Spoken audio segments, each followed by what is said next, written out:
एक कम करते जाइए। आप 1-2 महीने में बहुत आगे बढ़ जाएंगे। क्या मैं आपको कम आंक रहा हूं?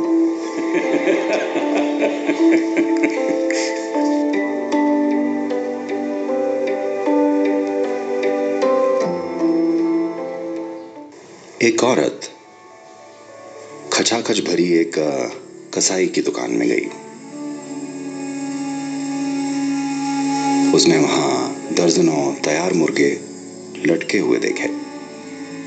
वो उनके पास गई, एक टांग उठाई और सूंघी, दूसरी टांग उठाई और सूंघी, एक पंख उठाया और सूंघा। कुछ ऐसे वो एक के बाद एक चिकन को परखने लगी। फिर कसाई आया, उसके कंधे पर थपकी दी और बोला, मैडम, क्या आप खुद ऐसा टेस्ट पास कर पाएंगी?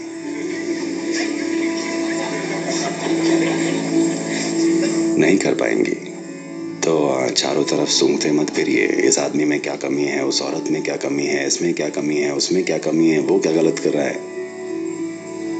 सभी से थोड़ी बहुत बदबू आती है। हाँ, हर पेड़, हर पौधे की जड़ें किसी न किसी तरह की गंदगी में होती हैं। सवाल बस ये है कि क्या वो खुशबू वाले फूल देता है? सवाल बस इतना ही है। अगर जड़ें बिल्कुल साफ होंगी तो उनसे कुछ भी बहुत बढ़िया चीज पैदा नहीं होगी। क्या हम रूपांतरण की प्रक्रिया से गुजर रहे हैं क्योंकि यही जीवन का स्वभाव है? क्या हम एक निरंतर रूपांतरण की प्रक्रिया हैं क्योंकि हर चीज है?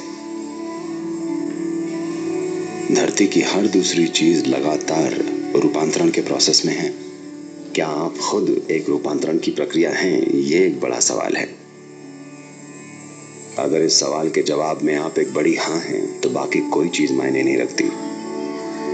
अगर आप एक ही जगह में अटके पड़े हैं, हर रोज किसी न किसी चीज में उलझे रहते हैं और खुद को धोखा देने वाले कारण ढूंढते रहते हैं कि आप क्यों अटके पड़े हैं, तब आपसे कोई उम्मीद नहीं बची है।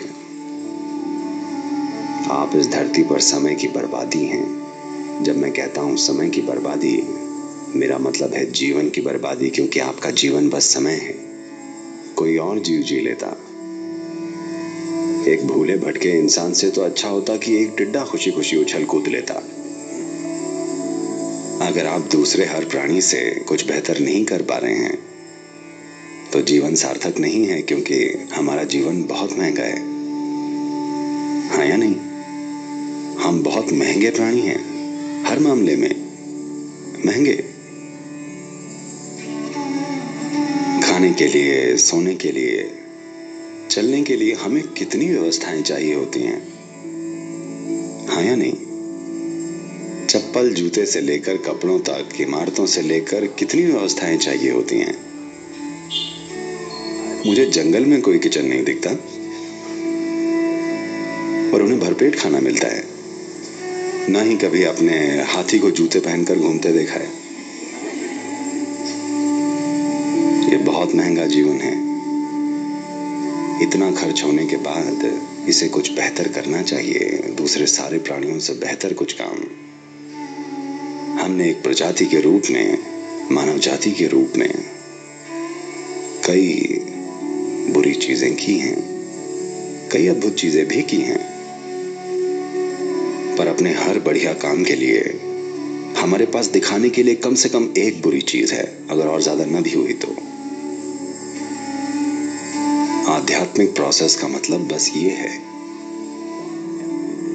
कि आप हर रोज अपनी बुरी चीजों को घटाते जाएं। कोई बुरा विचार, कोई बुरी भावना, कोई बुरा शब्द, कोई बुरा काम, हर रोज एक कम करते जाइए। आप 1-2 महीने में बहुत आगे बढ़ जाएंगे। क्या मैं आपको कम आंक रहा हूं? कि मुझे लगा आप में बस 30 बुरी चीजें हैं।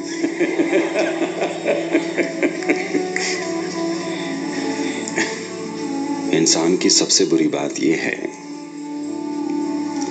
कि they're so busy with their own stuff, the pain and suffering and what other life is going through. वो अपनी ही चीजों में इतने बिजी हैं, उनको दूसरे प्राणियों का दर्द, उनकी तकलीफ और कुछ भी महसूस नहीं होती। संवेदनशील नहीं है। संवेदनशील न होना सबसे भयानक अपराध है, क्योंकि अगर हम संवेदनशील होते अहंकार के प्रति नहीं, जीवन के प्रति, अगर हम जीवन के प्रति संवेदनशील होते तो हर वो चीज जो हम कर पाते वो हम हमेशा करते। जो हम नहीं कर सकते उसका क्या कर सकते हैं? हम नहीं कर सकते बस, पर हम जो कर सकते हैं वो हो जाता। तो एक सूडानी आदमी माराकेच में एक ऊंटों के बाजार में गया, मोरक्को गया।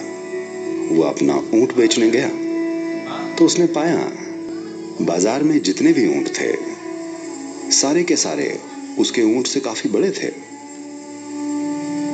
तो उसने चारों ओर देखा, हर ऊंट उसके ऊंट से बड़ा था। तब उसने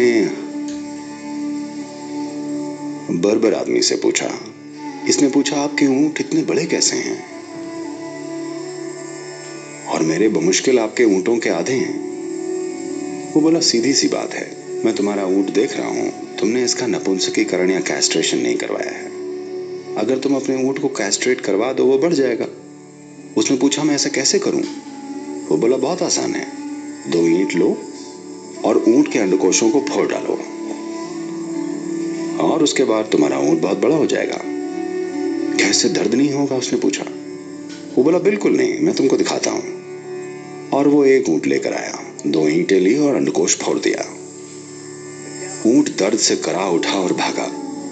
ये सूडानी आदमी ने पूछा, पर आपने बोला था दर्द नहीं होगा।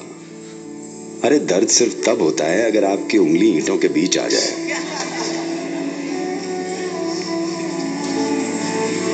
आपके साथ जो होता है उसको लेकर आप बड़े संवेदनशील होते हैं, पर बाकियों को जो होता है उसको लेकर ना के बराबर संवेदनशील हैं। ऐसी हालत में इंसान का सबसे बढ़िया स्वभाव कभी प्रकट नहीं हो पाएगा। आपको संवेदनशील बनना होगा।